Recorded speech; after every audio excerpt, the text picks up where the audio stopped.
Those 7 words, spoken by a tall stranger in a flowing white robe, changed my life forever. Come with me. Trust me, they will regret this. I was sitting on the cold marble floor of Dubai International Airport, shaking, starving, completely alone, when he stopped right in front of me and looked down at the crying American girl surrounded by gold shops she couldn't afford to breathe near. But let me back up 4 hours, to the moment I realized my own mother had left me behind. I was 14 years old, standing at gate 23, watching the plane to Bangkok taxi down the runway, with my family on it and me very much not. Just me, a skinny kid in an oversized t-shirt, slowly understanding that my mother had looked at my brother, believed his lies, and walked onto that plane without a single glance back. She didn't lose me in the crowd or get confused.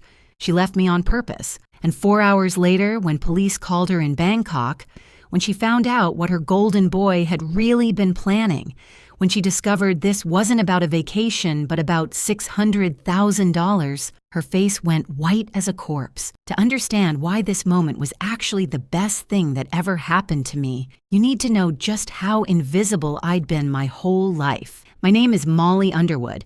I'm 32 now and I run a successful import-export business. But back then, at 14, I was basically the family's background character. You know how some people light up a room when they walk in? I was the opposite. I was human wallpaper, the kind of kid who could sit at the dinner table and somehow still be invisible. My mother, Patricia, worked double shifts as a hospital administrator. She'd been doing it ever since my father died when I was 6. Dad's death hit our family hard, but it hit my brother Spencer the hardest, or at least that's what my mother always believed. Spencer was 9 when we lost Dad, and from that moment on, he became the man of the house in my mother's eyes. Spencer was 3 years older than me, star quarterback, straight teeth, the kind of smile that made teachers forget he hadn't done his homework. He could do no wrong, and I mean that literally. In 17 years, I never once saw my mother blame Spencer for anything. If something broke, I did it. If money went missing, I must have taken it. If there was a conflict, I started it. I learned early that fighting back was pointless, so I became the easy one, the quiet one, the one who never complained, never demanded attention, never made waves. I thought if I was good enough, small enough, invisible enough, eventually my mother would see me. She never did. My grandmother, Nora, Dad's mother, lived in Tucson, about 2 hours from our place in Phoenix. Spencer used to stay with her during summers when Mom worked extra shifts. Grandma Nora was the only person who seemed to notice I existed. She'd send me books in the mail, call me on my birthday when Mom forgot, and tell me stories about my father when I was little. But she was getting older, and I didn't see her as much as I wished I could. The summer I turned 14, something shifted. I got accepted into an elite arts program, a big deal, full scholarship, the kind of thing that should have made my mother proud. For one brief moment, the spotlight was on me. Spencer hated it. He didn't say anything directly, but I could feel his resentment like a cold draft in the room. He started making little comments about how art programs were a waste of time, how I was probably going to embarrass the family, how the scholarship was probably a mistake. My mother didn't defend me. She just changed the subject. About a week before our vacation, something strange happened. I came home early from school, half day, teacher meetings, and I heard Spencer's voice coming from his room. His door was cracked open and he was on the phone with someone. I wasn't trying to eavesdrop, but his words stopped me cold. "The trust fund," he said, "she can't find out. Once I turn 18, it's handled." I accidentally stepped on a creaky board and he came rushing out, slamming his door behind him. "Were you spying on me?" His face was red, angry. "I just got home. I wasn't—" "Stay out of my business, Molly. I mean it." He pushed past me and went downstairs. I stood there for a long moment, confused. What trust fund? What was he talking about? I didn't understand it then. I wish I had. A few days later, we left for our big family vacation. Mom had won a trip to Thailand through her workplace lottery. Some hospital raffle thing. It was our first real vacation in years, and I was genuinely excited. 2 weeks in Thailand. Beaches, temples, adventure. The flight route took us from Phoenix to Dubai for a 6-hour layover, then on to Bangkok. I packed light. 1 suitcase. Spencer brought 3. I remember making a joke to myself about it. how I'd learned not to take up space in this family, even in the luggage compartment. The flight to Dubai was long, but I didn't mind. I had a window seat and I spent most of it reading and watching movies. Spencer and Mom sat together a few rows ahead of me. Every now and then, I'd see them laughing about something, and I'd feel that familiar pang of being left out, but I pushed it down, like I always did. When we landed in Dubai, I was exhausted, but amazed. That airport was incredible, like a palace made of glass and marble. The bathroom I used had better lighting than my entire school. There were gold shops and designer stores and restaurants that looked like they belonged in a magazine. I wandered around with my mouth half open, feeling like a peasant who'd stumbled into a royal court. My fashion choices didn't help. I was wearing my favorite oversized band t-shirt, some rock group I barely listened to anymore, and jeans that were slightly too long because I'd bought them on sale. I looked exactly like what I was, a 14-year-old kid from Arizona who had no idea what she was doing. Spencer suggested we split up to explore the terminal during our layover. He said he'd take Mom to look at the gold souk area, and I could go check out the bookstore. I was actually happy about it. Peace was rare in my family, and I wanted to enjoy the alone time. Before I left, Spencer offered to hold my backpack. You don't want to lug that around everywhere. I'll keep it safe. My passport was in that backpack, my boarding pass, my emergency cash. $40 my grandmother had given me before the trip. I handed it to him without thinking. Why wouldn't I trust my brother? I wish I could go back to that moment. I wish I could grab that girl by the shoulders and tell her to hold onto her bag like her life depended on it. Because in a way, it did. I went to the bathroom, spent maybe 15 minutes browsing the bookstore, and then headed back to our meeting spot near Gate 23. Spencer and my mother were gone. I waited. 30 minutes, 45. I told myself they'd gotten distracted shopping, lost track of time, but a sick feeling was growing in my stomach.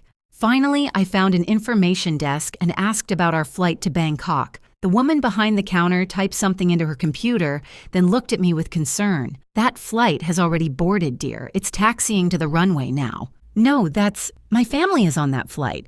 I'm supposed to be on that flight. She checked again. Patricia Underwood, boarded. Spencer. Underwood boarded. Molly Underwood, no show. My heart stopped.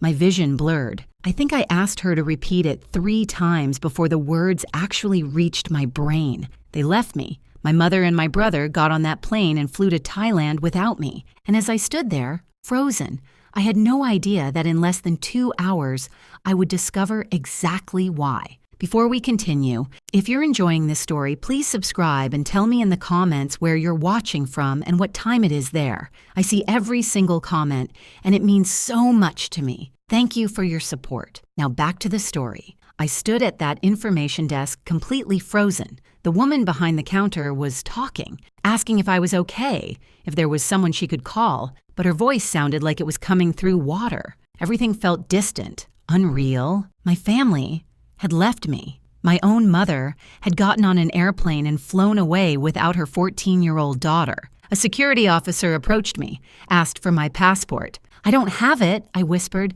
My brother has it. Your boarding pass? He has that too. The officer exchanged a look with the woman behind the counter. I could see them calculating. Unaccompanied minor, no documents, no family, no explanation. I found out later, much later, exactly what Spencer had done. When I went to the bathroom, he went straight to the gate. He told the airline staff that I was traveling with other family members on a later flight because we'd bought individual tickets, not a family package. Some deal through my mother's work lottery. There were no red flags.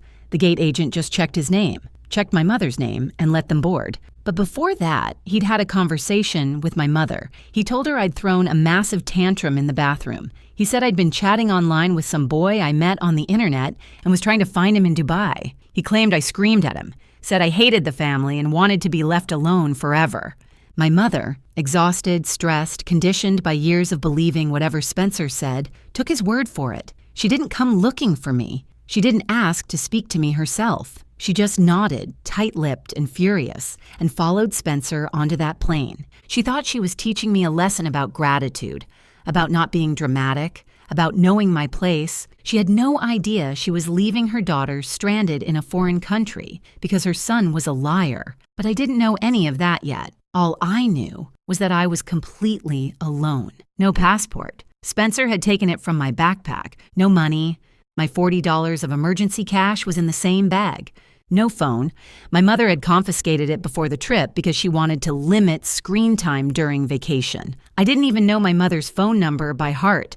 Like most teenagers, I relied on my contacts list. I could have told you her number started with a 6, maybe, but beyond that, nothing. An airline employee offered to try calling her for me. They pulled up her number from the booking records and dialed. It went straight to voicemail. She'd put her phone on airplane mode like a responsible passenger. The irony was not lost on me. Security kept asking questions. Where was I from? Where were my parents? Did I have any relatives in the UAE? Did I know anyone I could contact? I had no answers, just tears and panic and the growing realization that I was completely, utterly alone in one of the world's largest airports, halfway around the world from home. They brought me to a small security office while they figured out what to do with me. A kind woman gave me water and tissues, but I could see the concern on her face. I was a problem, an international incident waiting to happen. I sat in that office for what felt like hours, though it was probably only 45 minutes. My mind kept racing, circling back to the same questions. Why would Spencer do this? Why wouldn't Mom check on me herself? Why didn't anyone come looking for me? And then, unbidden, his voice echoed in my head. The trust fund, she can't find out. Once I turned 18, Spencer was turning 18 in 3 months. I didn't know anything about a trust fund. My mother never talked about my father's finances, just that we were comfortable and that she worked hard to keep us that way. But Spencer knew something.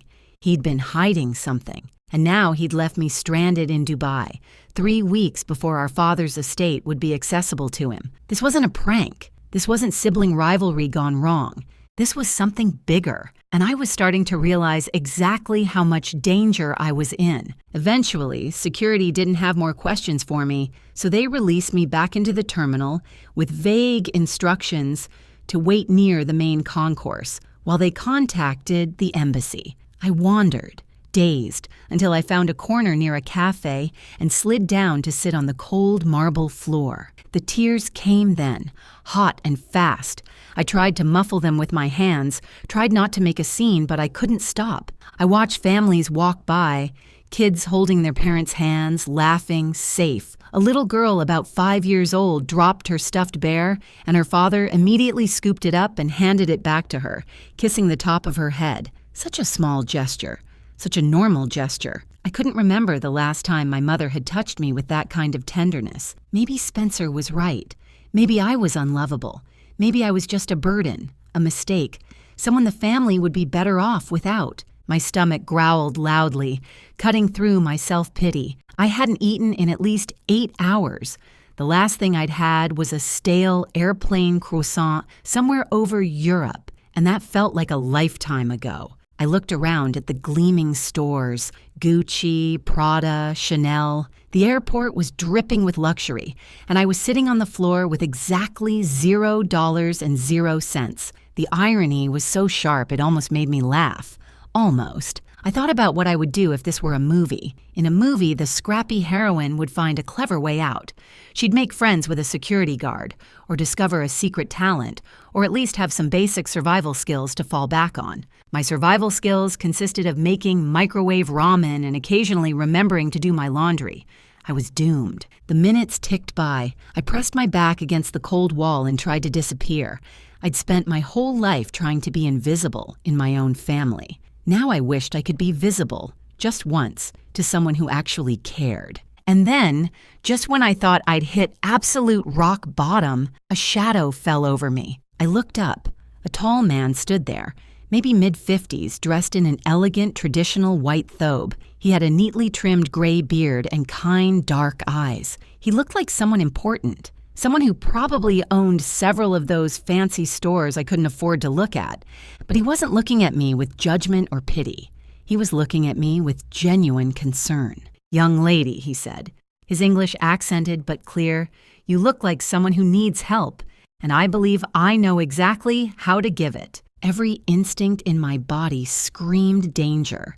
Stranger. foreign country, alone. This was exactly the situation my mother had warned me about my entire life. Don't talk to strangers. Don't trust anyone you don't know. The world is full of people who want to hurt you. But the thing is, my mother had just left me in an airport, so her advice didn't feel particularly reliable at the moment. The man didn't approach too close. He sat down on a bench nearby, leaving a respectful distance between us. Not too far, not too close, like he understood that I was scared and wanted to give me space. "My name is Khalid al-Rashid," he said calmly. "I work here at the airport. I am the director of guest relations." He paused, letting that sink in. "I noticed you from across the terminal. You reminded me of someone." I wiped my eyes with the back of my hand. "Who?" "My daughter." His voice was soft. "She passed away 5 years ago. She was 15. She had the same expression you have right now, like she was trying very hard to be invisible and hoping no one would notice her pain. I didn't know what to say to that. The honesty of it caught me off guard. This wasn't what predators said. This was something else. "I'm sorry," I whispered. He inclined his head. "Thank you." Her name was Fatima.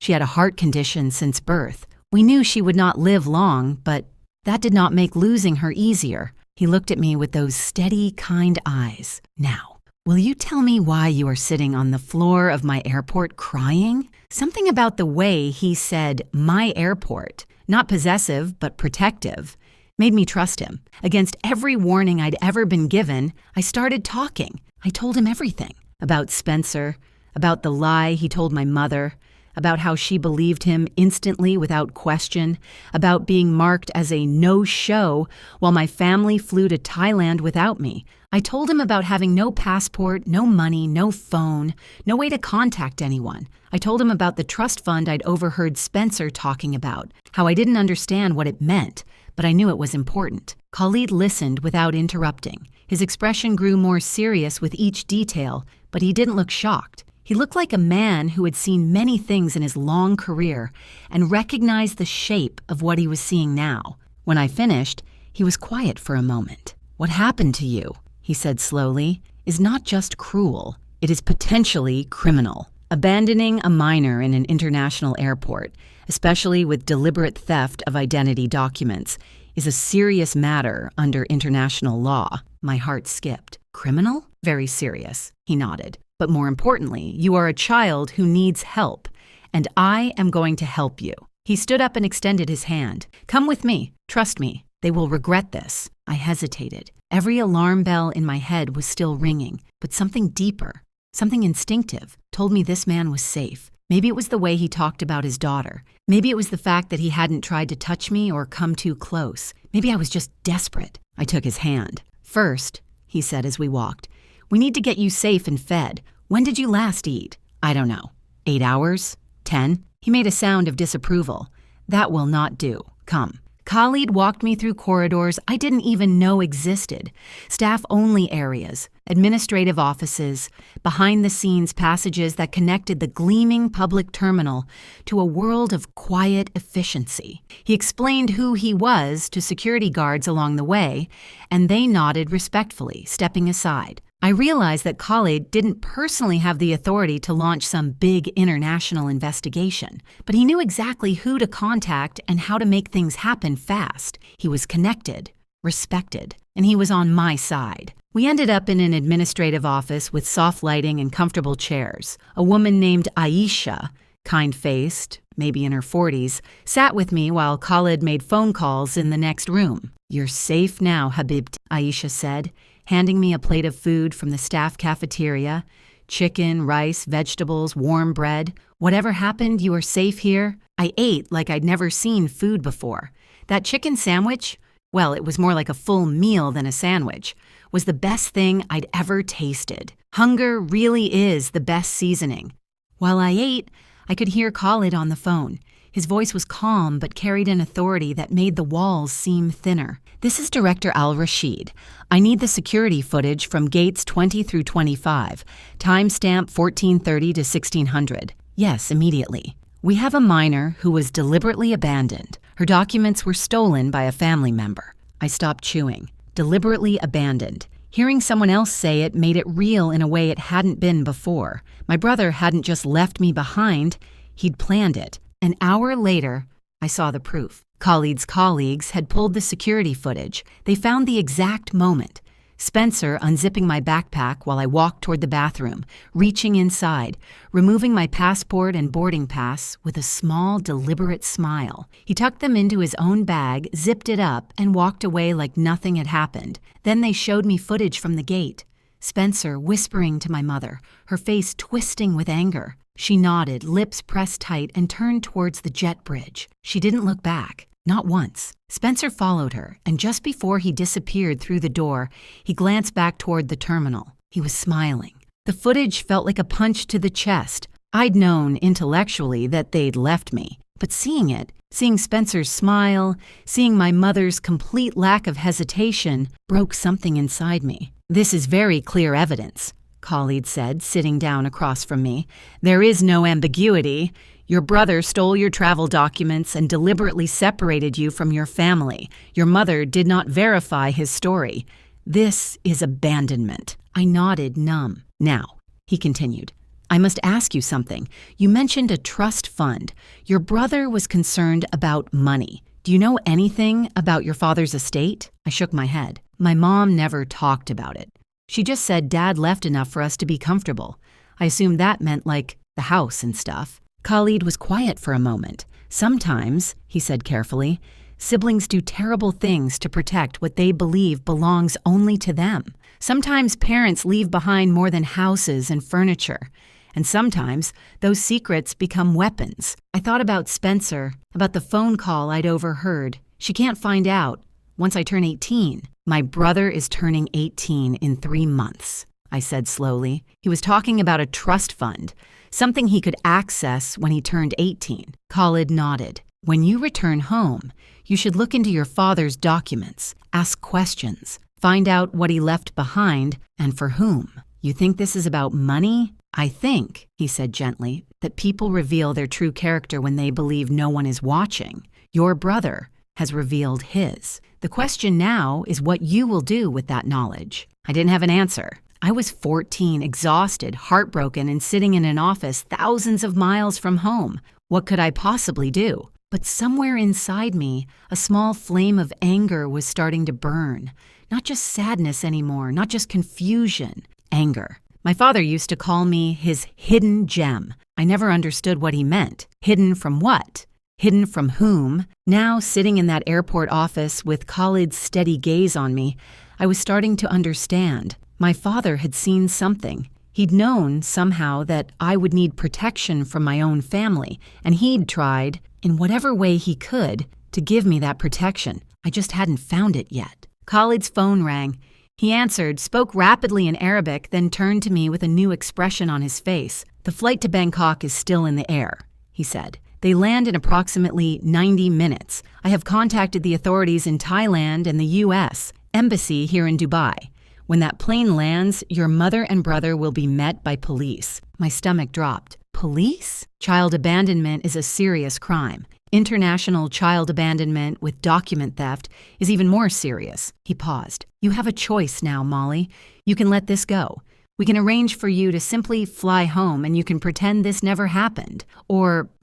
He smiled just a little. "Or you can watch justice happen. And trust me when I tell you, they will regret what they have done." I thought about my mother's face on that security footage, the way she didn't even hesitate, the way she didn't look back. I thought about Spencer's smile. "I want to watch," I said. Khalid picked up the phone and dialed.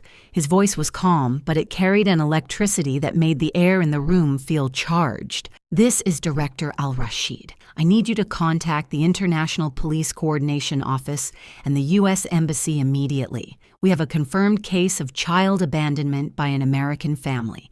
The mother and brother are currently on Emirates Flight 384 to Bangkok. I want authorities waiting when that plane lands. They are not to leave the airport." He looked at me with a small, reassuring smile. "Now, young lady, let's talk about justice. Quick moment here. If this story is keeping you on the edge of your seat, please hit that like button and share it with someone who loves a good story about karma. Your support means the world to me and helps these stories reach more people who need them. Now back to the story.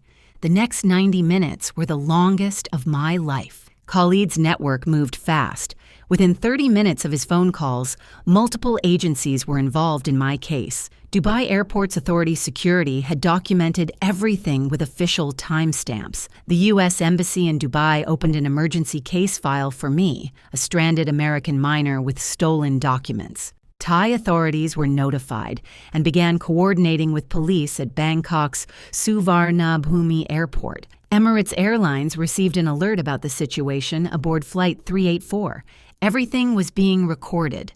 Security footage, witness statements, timeline reconstruction, a paper trail that would be impossible to deny or explain away. An embassy official, a woman named Ms. Patterson, with a no-nonsense voice and kind eyes, called to speak with me directly. She explained what my mother was facing. Abandoning a minor in a foreign country is a serious international incident, she said. Your mother could face investigation in both the UAE and Thailand. Your brother, though still a minor at 17, is close enough to 18 that his actions will be scrutinized very seriously. Depending on Arizona juvenile law, he could face charges related to document theft and child endangerment. I listened in a daze. Charges, investigation, international incident. These were words from courtroom dramas, not my actual life. The evidence is clear, Ms. Patterson continued. Security footage shows your brother deliberately removing your documents. There's no ambiguity here. The question now is how you want to proceed. How I wanted to proceed. Like I had any idea. I was 14 years old, sitting in an airport office, eating my second plate of chicken and rice, trying to process the fact that my family had committed a crime against me. Part of me still wanted to protect my mother. 17 years of conditioning doesn't disappear in a few hours. I kept thinking, maybe she didn't know. Maybe Spencer tricked her completely. Maybe if I just explained, she'd apologize and everything would go back to normal. But then I remembered the security footage, the way she didn't hesitate, the way she didn't look back. And I remembered all the years before this moment. Every time she believed Spencer over me. Every time she took his side without question. Every time I tried to tell her something was wrong and she brushed me off. This wasn't a one-time mistake. This was the culmination of a pattern that had been building my entire life. I was just too young, too desperate for her love, to see it clearly. The anger I'd felt earlier, that small flame, was growing stronger. Not hot and wild, but cold and steady. The kind of anger that doesn't burn out quickly. While I waited for news from Bangkok, something else happened. Something that changed everything. When the plane landed and Thai authorities detained Spencer and my mother, they confiscated Spencer's phone as evidence. Standard procedure for any investigation involving a minor. And when they examined his messages, they found exactly what Khalid had suspected. Texts to his girlfriend, a girl named Brittany, spanning 3 weeks before our trip. Spencer hadn't acted on impulse. He'd been planning this for almost a month. One text read, "The trip is perfect. I'll get rid of her in Dubai and Mom will have to pick a side. She always picks me." Another, "Once Molly's out of the picture, I can convince Mom about the money. She trusts me completely." And the most damning one, sent just 2 days before we left Phoenix. "Once I turn 18, that trust fund is mine. Molly doesn't even know it exists. And if she runs away in Dubai, she won't have any standing to claim her share." Problem solved. When Khalid read those messages to me, I felt like I'd been punched in the stomach. Spencer wasn't just cruel. He was calculated. He'd seen me as an obstacle to money I didn't even know existed, and he'd decided to remove me from the equation. Permanently, if he could manage it. What would have happened to me if Khalid hadn't found me? If I'd stayed lost in that airport, a forgotten American teenager with no documents and no way home? I didn't want to think about it. Ms. Patterson helped me understand what Spencer had been protecting. My father, before he died 8 years ago, had set up a trust fund for both of his children. The total value was $400,000, split equally between Spencer and me. Spencer's half, $200,000, would become accessible when he turned 18. That was 3 months away. My half, $200,000, was structured differently. Dad had tied it to educational expenses until I turned 25. I couldn't touch the principal, but it would pay for college, graduate school, any training programs I wanted. It was protected, locked away where no one could get to it. Never. Spencer had been trying for months to convince my mother to consolidate the funds. His argument, according to the texts, was that I was difficult and irresponsible and would waste the money on stupid art stuff. He wanted Mom to petition the court to have my share transferred to his control. If I ran away in Dubai, if I caused an international incident that made me look unstable and troubled, it would be so much easier to convince a judge that I couldn't be trusted with my own inheritance. My brother had tried to steal my future, and he'd almost gotten away with it. During a quiet moment between phone calls, Khalid sat down across from me. Aisha had brought tea, sweet, fragrant, nothing like the bitter stuff my mother drank, and we sat in silence for a while. "I have seen family greed before," Khalid said eventually. "In my work, in my country, in every country, money reveals a person's true character. It does not change them. It simply shows who they always were." I nodded, staring into my tea. "But I have also seen something else," he continued. "Your father loved you very much." I looked up. "How do you know that?" "Because he structured your inheritance with protection. He made sure no one could take it from you. Not your mother, not your brother, not anyone." Khalid's eyes were gentle. He saw something coming. He could not name it, perhaps, but he felt it, and he tried to protect his daughter from beyond the grave. My throat tightened. I thought about my father, really thought about him, for the first time in years without crying from grief. He used to call me his hidden gem. I'd always thought it was just a cute nickname, something fathers say to their daughters, but now I understood. Hidden from Spencer, hidden from my mother's favoritism, hidden from the family dynamic my father could see forming even when I was 6 years old. He'd known. He'd always known. "Your father believed in you," Khalid said. "Now you must believe in yourself." I didn't know if I could. But sitting there in that office, thousands of miles from home, I decided to try. The screen on the wall flickered to life, a live feed from Bangkok's airport. Arrivals gate, harsh fluorescent lighting, officials in uniform waiting. An American woman in a dark suit stood with them, tablet in hand. That must be the embassy representative. Khalid checked his watch. "The plane has landed. Passengers will begin deplaning in 4 minutes. My heart started pounding so hard I could feel it in my throat. 4 minutes. In 4 minutes, my mother would learn that her golden son was made of something far less precious than gold. I leaned forward and watched the screen, waiting for 2 familiar faces to emerge. The first passengers came through the gate looking tired and rumpled from the long flight. Business travelers checking their phones, families corralling children, an elderly couple walking slowly arm in arm, and then I saw them. My mother emerged first, adjusting her carry-on bag, looking around the terminal with the slightly dazed expression of someone who'd just crossed multiple time zones. Her hair was neat, her clothes unwrinkled. She looked like a woman on vacation, ready to enjoy herself. Spencer followed right behind her, laughing at something on his phone. Actually laughing. Not a care in the world. Not a single thought about the sister he'd abandoned 12 hours ago in a foreign airport. They looked so normal, so relaxed, like they hadn't done anything wrong at all. 2 Thai police officers and the U.S. Embassy representative approached them calmly. I watched my mother's face shift. First confusion, then concern, then the beginning of real fear. The embassy woman spoke first. I couldn't hear the words on the video feed, but I could see the effect they had. She was explaining the situation, telling Patricia Underwood that her daughter had been found abandoned at Dubai International Airport, that authorities had been contacted, that this was now an official international incident. My mother's first instinct was defense. I could see her mouth moving rapidly. Even without sound, I knew what she was saying. There must be a mistake. She wanted to stay.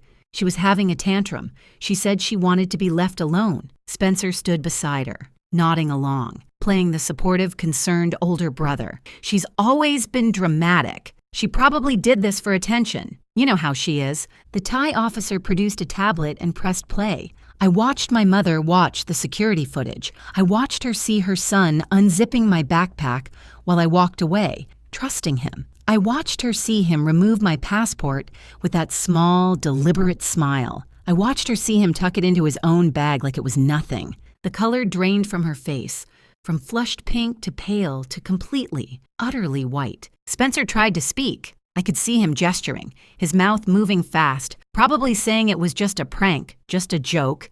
He was going to fix it later. The same excuses he'd used his whole life. The officer swiped to the next screen, Spencer's text messages to Brittany. My mother read the words her son had written. I couldn't see the screen from the video feed, but I didn't need to.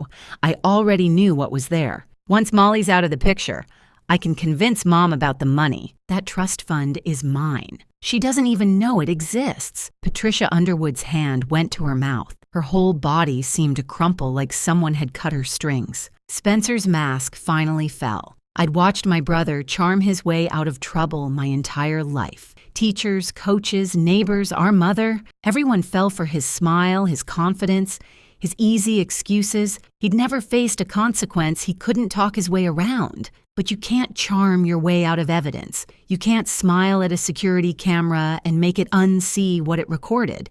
You can't explain away text messages written in your own words. Spencer's face went from confident to confused to scared in the span of about 30 seconds. His shoulders hunched. His hands started shaking. He tried to step back, like he could physically retreat from the situation, but the officers were already on either side of him. I thought I'd feel satisfaction watching this. Triumph, maybe. Some kind of victory. Instead, I just felt tired and sad and relieved that it was finally over. The embassy representative held up a tablet, and suddenly I was looking at my mother's face on a video call. She could see me. I could see her. She looked destroyed, mascara running down her cheeks, eyes red and swollen, older than I'd ever seen her look. "Molly," her voice cracked. "Baby, I'm so sorry. I didn't know. Spencer told me. He said you wanted, I thought, you didn't check." My voice came out steadier than I expected. "You didn't ask me. You didn't come find me in the bathroom and ask what happened. You just believed him." I know, and I'm so sorry." "You always believe him." I wasn't yelling. I wasn't crying. I was just stating facts. "You've always believed him. My whole life, you've chosen him over me. Every single time." She sobbed harder. Spencer, behind her, stared at the floor. "Dad would never have left me," I said quietly. He knew. He always knew what Spencer was. That's why he protected my inheritance, because he knew you wouldn't. My mother flinched like I'd slapped her. I could have said more. I could have listed every grievance, every moment she'd failed me, every time I'd needed her and she wasn't there. But what was the point? She knew. She'd always known. Somewhere deep down. She'd just chosen not to see it. "I'm done," I said. "I'm done being invisible. I'm done being the one who doesn't matter." The embassy representative gently took the tablet back. The call ended. I sat in silence for a long moment. Aisha put a hand on my shoulder. Khalid said nothing, just sat nearby, a steady presence. The legal consequences were announced over the next hour. Spencer would be detained and returned to the U.S. under escort. His phone kept as evidence. His case would be reviewed by juvenile authorities in Arizona for child endangerment and theft. He was 17, old enough to face serious consequences, young enough that it wouldn't completely destroy his future. Probably. My mother faced potential charges as well, but given that she hadn't known about Spencer's full plan, and given my willingness to cooperate with authorities, she would likely receive a formal warning and mandatory family counseling instead of prosecution. The trust fund situation would be reviewed by a court-appointed guardian. My inheritance was safe. More than safe. It was now protected by legal documentation that would make it impossible for anyone to touch. And Spencer had pinned everything on his athletic future.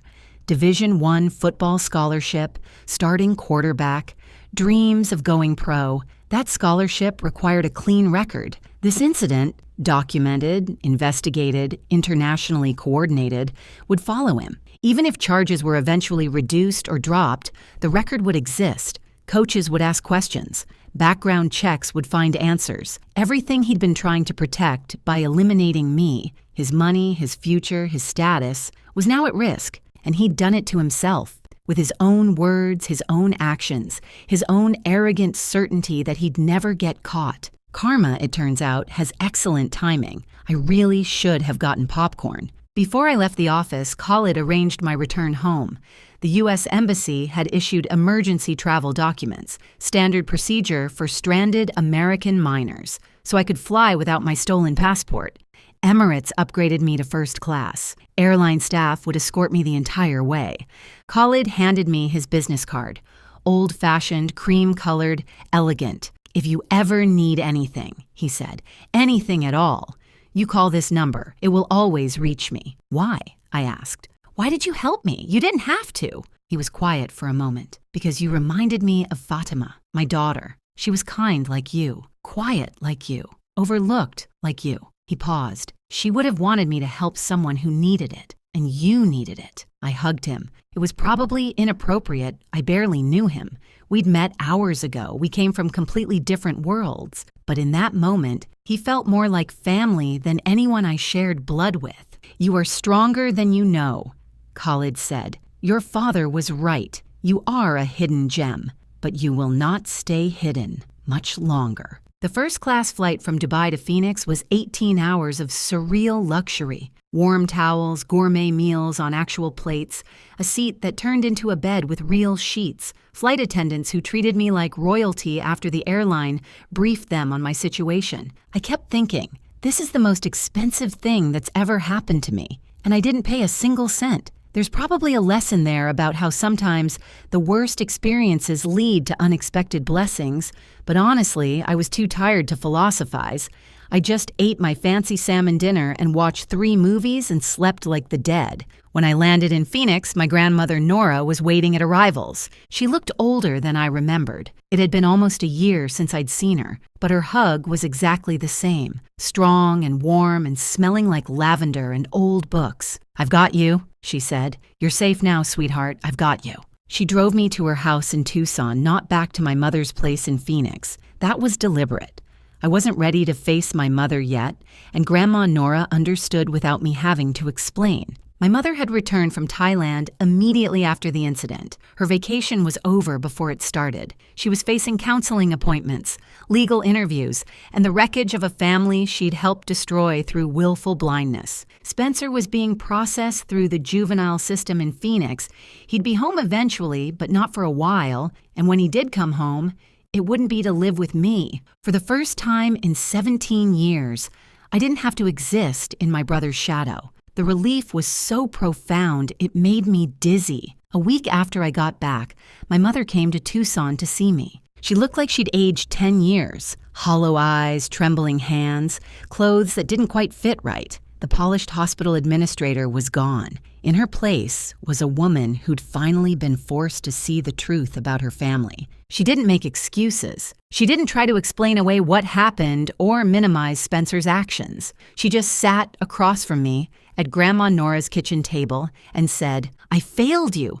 I don't know how to fix it, but I want to try if you'll let me." I looked at her for a long time. This woman who had chosen my brother over me for as long as I could remember, who had believed his lies without question, who had gotten on an airplane and left me stranded in a foreign country. But also, this woman who had worked double shifts to keep a roof over our heads, who had lost her husband young and done her best to hold a family together, who was flawed and broken and finally willing to admit it. "I don't know if I can forgive you," I said honestly.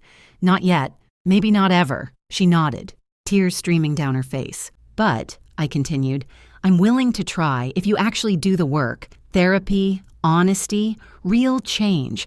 Not just saying sorry and expecting everything to go back to normal." "I will," she whispered. "I promise. I will." It wasn't forgiveness, but it was a start. Spencer's fate was simpler. Probation until age 21. Mandatory counseling for manipulative behavior. Community service hours that would take years to complete, and a permanent notation on his record that disqualified him from his Division I scholarship. He ended up living with Grandma Nora, too, eventually, separate from me in the guest room on the other side of the house. Our mother couldn't look at him the same way anymore, and he needed somewhere to go. Last I heard, years later, he was working as a mechanic's assistant at an auto shop in Tucson. Honest work, humble work. A far cry from his quarterback dreams, but maybe exactly what he needed. I don't feel satisfaction about his downfall. I don't feel triumph. I just feel a quiet relief that he can't hurt me anymore. 2 weeks after I got back from Dubai, Grandma Nora sat me down with a box of my father's documents. "I've been keeping these for you," she said, "waiting until you were old enough, until it was time."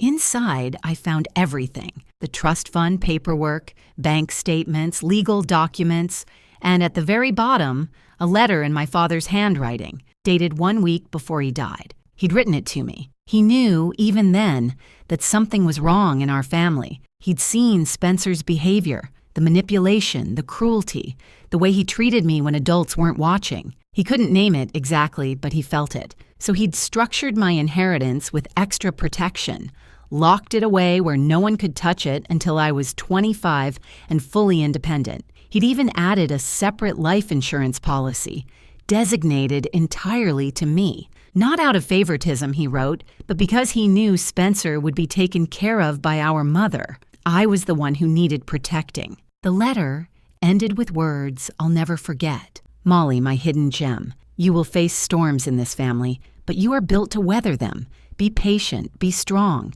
and know that your father loved you more than words can say. I believe in you. Love always, Dad." The total inheritance, when I finally accessed it at 25, was $600,000, $200 from the original trust fund, $400 from the life insurance, enough to change my life completely.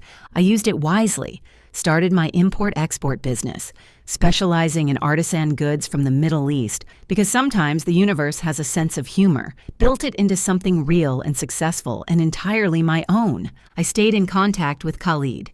He attended my college graduation, standing in the back row, wiping his eyes. Every year, on the anniversary of the Dubai incident, I send him flowers. He sends me books about business and philosophy and finding your strength in dark times. My relationship with my mother healed slowly, carefully, with clear boundaries and regular therapy and honest conversations that sometimes hurt, but always helped. We're not best friends. We probably never will be. But we're real with each other now, and that's more than we ever had before. Thank you so much for watching. More of my most gripping stories are already on your screen. Click one now and don't miss the best part. You will love it. See you in the next story.